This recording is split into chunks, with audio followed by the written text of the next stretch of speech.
वंदे वंदे वंदे।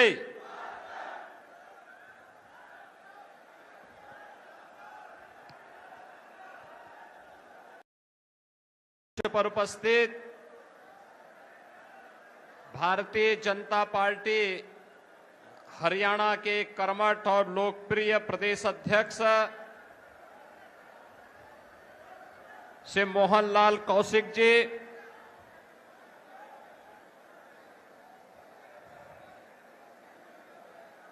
Bharatiya Janata party के लोकप्रिय प्रत्याशी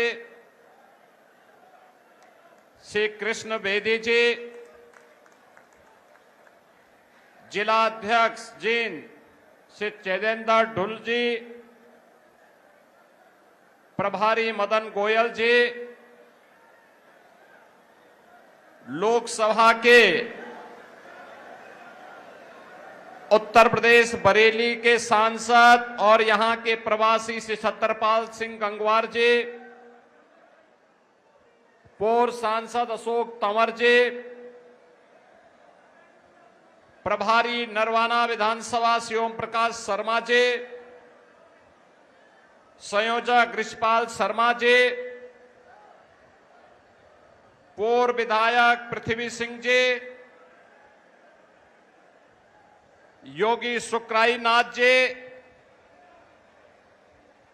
मंच पर उपस्थित भारतीय जनता पार्टी के सभी सम्मानित पदाधिकारीगण, संतजन, भारी संख्या में नरवाना विधानसभा क्षेत्र से उपस्थित सभी बहनों और भाइयों, मैं प्रभु श्री राम की धरती से आज यहां पर उचाना माता की इस पावन धरा पर आया हूं। आप सबने म्यारी राम राम।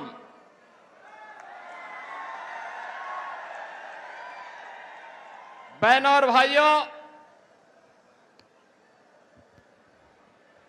राम नाम की ये महिमा है कि आज मैं आप सबसे यहां पर मिल पा रहा हूं और अयोध्या में 500 वर्षों का इंतजार अब समाप्त हुआ। प्रभु श्री रामलला का भव्य मंदिर का निर्माण पूरा हो चुका है, रामलला वहां विराजमान हो चुके हैं।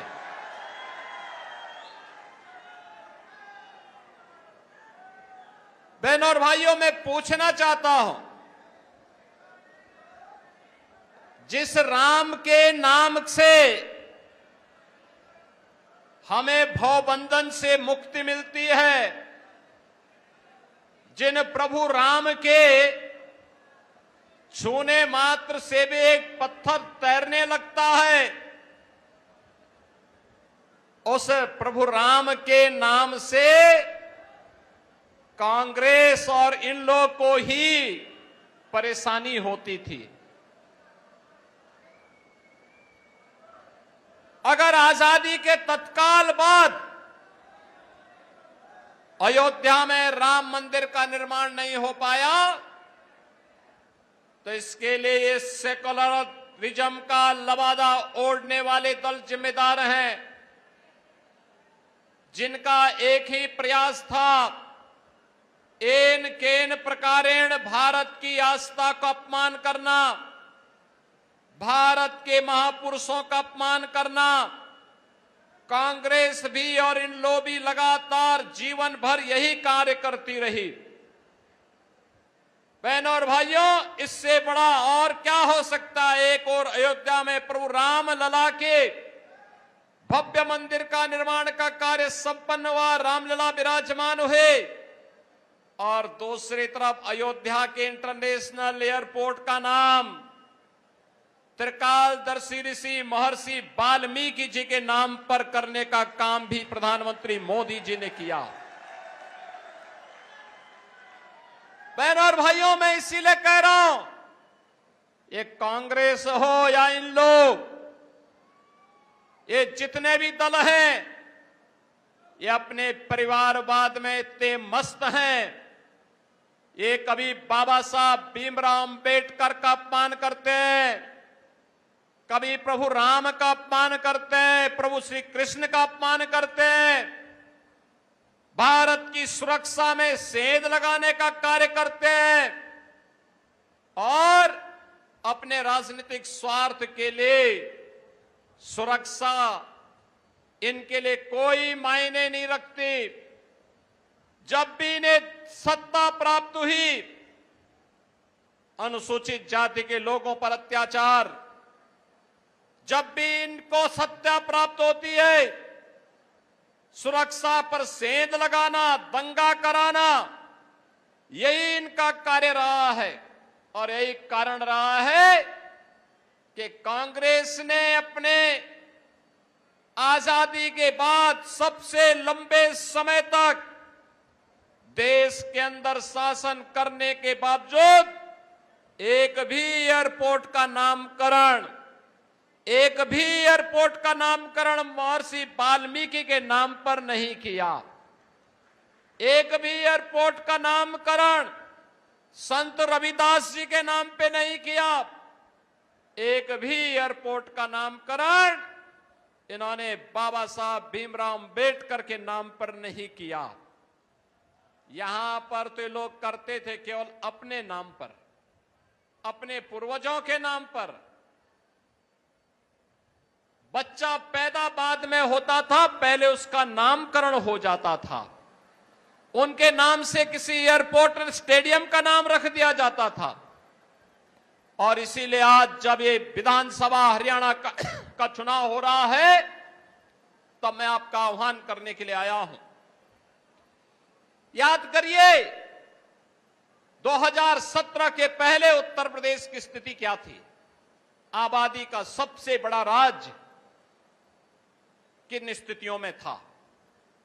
हर तीसरे दिन दंगे होते थे, अराजकता चरम पर थी,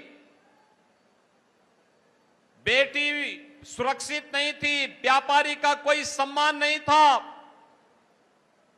और अराजकता चरम पर थी, विकास बाधित था। आज बहनों और भाइयों, प्रधानमंत्री मोदी जी के मार्गदर्शन में उत्तर प्रदेश की डबल इंजन की सरकार ने दंगों से सर्वथा मुक्ति प्राप्त कर दी है। अब पिछले 7.5 वर्ष में एक भी दंगा उत्तर प्रदेश के अंदर नहीं हुआ, एक भी दंगा नहीं हुआ। क्योंकि दंगा करने वालों के लिए इस सामने उपकरण खड़ा कर दिए हैं कृष्ण बेदी ने पहले ही। दंगा करने वाला व्यक्ति जानता है कि दंगा करेगा तो बहनों और भाइयों से मालूम है कि 7 पुश्तों की जो कमाई होगी ये जब्त हो जाएगी और ये गरीबों में वितरित हो जाएगी। आज यूपी में दंगा नहीं, आज बिना भेदभाव के सबका साथ और सबके विकास की भावना के अनुरूप विकास के कार्य हो रहे हैं। आज उत्तर प्रदेश भारत के विकास का बैरियर नहीं, बल्कि उत्तर प्रदेश भारत के विकास का ग्रोथ इंजन बनकर के तेजी के साथ आगे बढ़ रहा है। डबल इंजन की सरकार है तो डबल स्पीड के साथ आगे बढ़ रहा है। और यही तो कार्य आपके हरियाणा में भी हुआ। बहनों और भाइयों, जो यहां भाई भतीजावाद था, कांग्रेस का रहा हो या इन लोग का रहा हो, जो यहां गुंडागर्दी थी, जो यहां चौथ वसूली होती थी, जो भ्रष्टाचार था, पहले माननीय मनोहर लाल खट्टर जी के नेतृत्व में और उसके उपरांत अब नायब सिंह सैनी के नेतृत्व में भारतीय जनता पार्टी की डबल इंजन की सरकार हरियाणा को भारत के विकास का एक महत्वपूर्ण केंद्र बिंदु बनाने का काम की है। आजादी के बाद ये पहली सरकार भारतीय जनता पार्टी की थी जो 10 वर्ष पहले आपने चुनी थी। यहां पे मनोहर लाल खट्टर जी के नेतृत्व में हो या नायब सिंह सैनी जी के नेतृत्व में जिस सरकार ने बिना भेदभाव के शासन की योजना का लाभ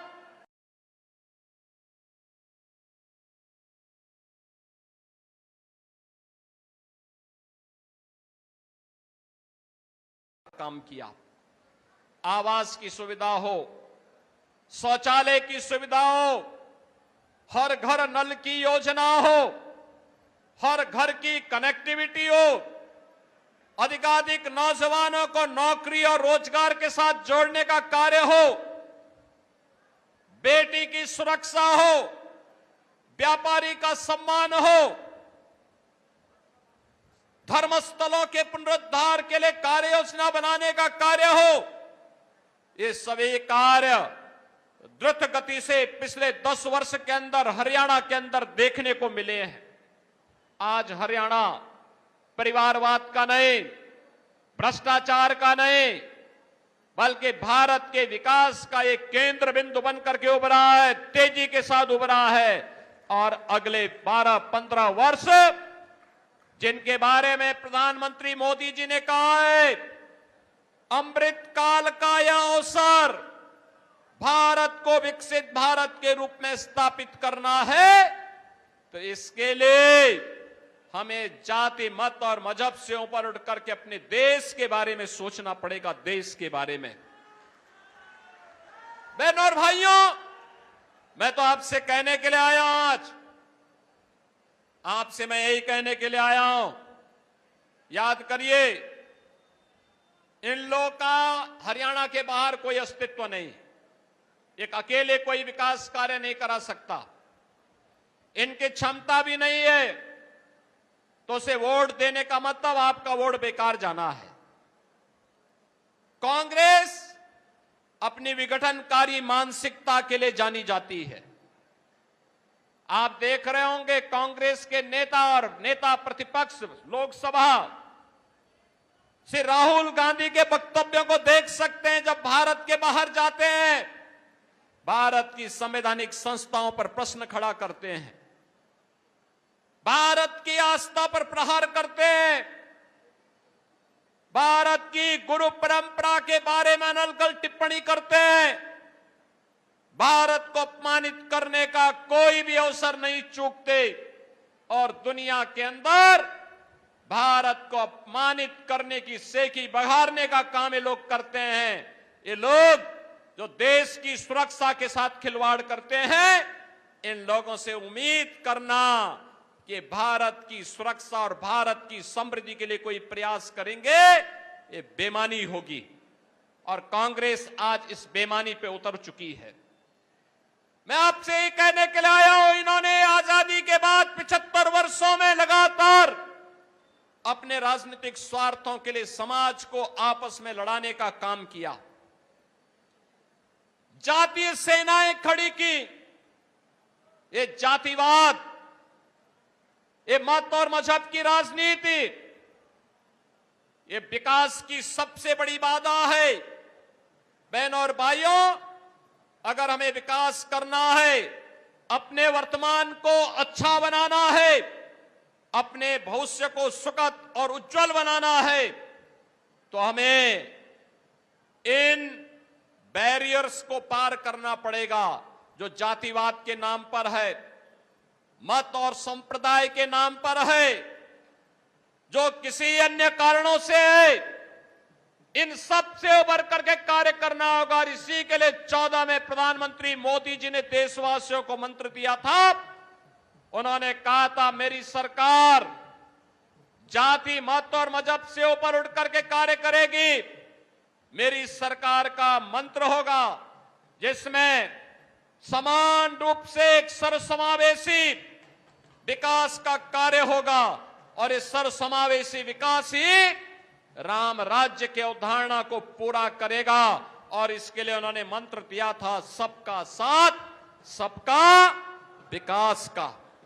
बहनों और भाइयों, याद करिए, कांग्रेस तो आपके पास आएगी, नारा देगी, इन लोग भी आपके पास आएगी, जाति का नारा देगी, विभाजन की नारा देगी, लेकिन मैं पूछना चाहता हूं कांग्रेस और इन लोगों से पूछना चाहता हूं, इन्होंने जब इन्हें सत्ता मिली थी तब क्या किया था? कैसे कैसे नजारे थे इनके समय में? लूट धड़ल्ले से होती थी, यहां तक कि हिंदू मंदिरों से भी ये लोग पैसा ले लेते थे। बहनों और भाइयों, मैं तो आपसे एक ही बात कहने के लिए आया हूं। भारतीय जनता पार्टी की सरकार मोदी जी के नेतृत्व में, हरियाणा के अंदर पहले माननीय खट्टर जी के नेतृत्व में, सिर्फ नायब सिंह सैनी जी के नेतृत्व में ये डबल इंजन की सरकार कार्य की है। आज उसके परिणाम दिखाई दे रहे हैं। बेहतर कनेक्टिविटी हुई है, बुनियादी सुविधाएं जनता जनार्दन को मिली है। कोरोना कालखंड में आपने देखा होगा, कांग्रेस के नेता गायब थे, इन लोगों के नेता गायब थे, कोई सेवा का कार्य नहीं कर रहा था। भारतीय जनता पार्टी तब नारा देती थी कि सेवा ही संगठन है, और एक एक कार्यकर्ता सरकार के साथ मिलकर के जनता जनार्दन की सेवा करने के लिए तत्पर दिखाई दे रहा था। बहनों और भाइयों, भारतीय जनता पार्टी इस जज्बे के साथ आज भारत को एक नया नेतृत्व देने की दिशा में प्रधानमंत्री मोदी जी के नेतृत्व में कार्य कर रही है, और इसी कारण से आज मैं आपके बीच आया हूं। चाहे वह अयोध्या में महर्षि वाल्मीकि के नाम पर इंटरनेशनल एयरपोर्ट के निर्माण का कार्य हुआ हो, या फिर बाबा साहब अंबेडकर के पंचतीर्थ को निर्माण करने का कार्य ये कांग्रेस ने नहीं किया। कांग्रेस ने तो बाबा साहब भीमराव अंबेडकर का अपमान किया था, उन्हें चुनाव हरवा दिया था। आज आप देख रहे होंगे कांग्रेस बांग्लादेश के अंदर हिंदू मंदिर तोड़े जा रहे हैं, हिंदू मारे जा रहे हैं, हिंदू काटे जा रहे हैं, लेकिन कांग्रेस एक भी शब्द उनके लिए नहीं निकालती है। कांग्रेस के मुंह से, इन लोगों के मुंह से एक भी शब्द नहीं निकलता है। मैं पूछना चाहता हूं, ये बांग्लादेश के अंदर जिन हिंदुओं पर अत्याचार हो रहा है, इनमें 90% दलित जाति के हिंदू हैं। लेकिन बहनों और भाइयों, कांग्रेस को वोट बैंक की चिंता है।